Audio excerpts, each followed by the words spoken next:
Hello, I'm Mark Lowdy. A lot of investors look at stocks listed on the Singapore Exchange when thinking of investment opportunities. But did you know that there are actually far many more bonds listed on the market? Fixed income products aren't as widely understood because they don't get as much coverage in the media. But for investors, they are a must-have to consider when thinking about where you're going to put your money.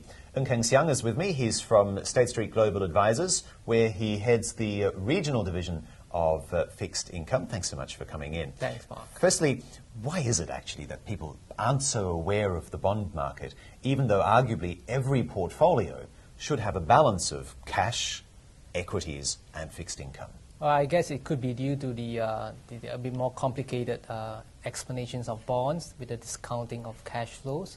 So I think investors generally feel that they are more comfortable with stocks, whereby they can see the news and the stock counters being traded every day. Whereas on bonds, you need to buy a larger lot sizes. So are there any other differences, maybe 2 or 3 main points where you come across investors maybe getting it wrong, or there are misconceptions or other things that you'd want to correct? Well, I would think that generally investors may think that bonds are really offering very low income, and so therefore they should not be investing in it because they're looking for higher income, so naturally they go for stocks. But I think the other thing that investors need to be aware is that when they are investing into bonds, they also provide the diversification to their individual portfolios and to diversify the risk away from the stock markets, also having the exposures to bonds that could be complementary to their investments. So what sort of returns are we generally talking about? Because as you rightly point out, often fixed income is positioned as this counterweight to riskier equities. Lower risk, does that also mean lower returns? Well, generally the lower risk would mean lower return. So fixed income generally has a lower return over cycles compared to the stock markets. So you could expect that the bonds that they invest in, for instance, government bonds, would have much lower return. As you move up the risk to the corporate bonds and to the higher yielding bonds, you may often get a higher return from the bond market investments. Now, with bonds, there are also so many to choose from, right? I mean, there are corporate bonds, there are sovereign bonds, which governments issue. What sort of bonds would you say are best for retail investors? I think for retail investors, the first time into investing in bonds, you may want to choose investing into the safer category of bonds, which would be the sovereign bonds. As you move up to the risk spectrum, you're taking on more risk, which is the credit risk, which are the company bonds. So therefore, investors need to kind of differentiate that. So I would recommend that for a start, look at the sovereign bonds. And then the next question is which? Because again, different countries have different credit worthiness. We know about Greece and Spain, for example, at the moment.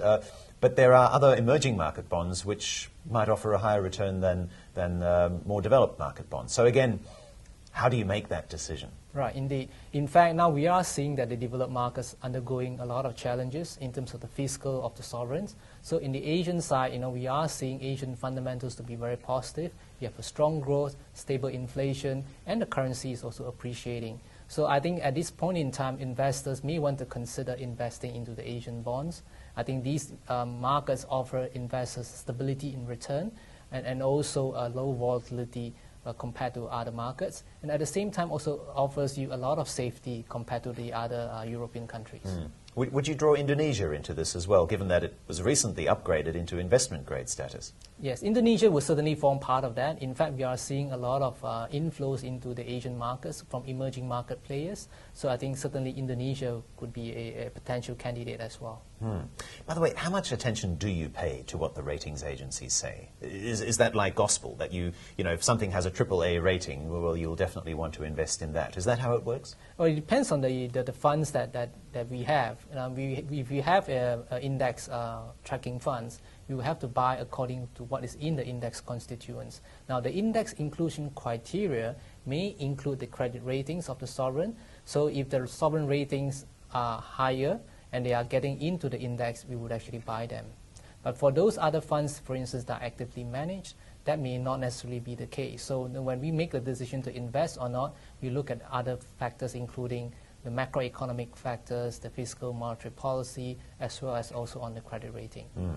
I guess one other challenge that retail investors have is that it's very easy to buy on the stock market. You ring your broker or you log on and you can buy stocks, perhaps a penny stock, and it'll only cost you a few $100s. Generally speaking, bonds are out of the reach of most retail investors because you need to have a lot of cash to buy them to begin with. That's correct. I think one of the challenges for overcoming fixed income investing is break down the bond lot sizes. As you pointed out, the fixed income trading lot sizes are large compared to the retail. So I think there's one area they can improve. So I think for investors who are on the retail side, they may consider investing in bonds either through ETFs, which could be a very good way to gain exposures at a very small trading lot sizes. I see. Is there a particular fund that you're thinking of? Well, I think for the ETFs that we manage, which is the Asian bond ETF, so that is a fund that's listed in Hong Kong as well as Tokyo. Investors can trade in much smaller lot sizes compared to if you were to buy just a single bond from a particular government or a particular company. And of course, now we have seen even for the SGS itself, the Singapore government has also made it easier to even buy it over the counter or through the ATMs. Mm-hmm. And ETFs are generally trackers, meaning to say that they follow an index. They don't actively manage what's in the fund. They just passively follow what the index is doing. Is that also the case with the fund you're talking about? That's right. So for the funds that we manage, we will try to track the index exposures on the country and currencies, as well as tracking the index exposures along the different maturities of the market. And are there other further details that you can give us about the fund that you're managing?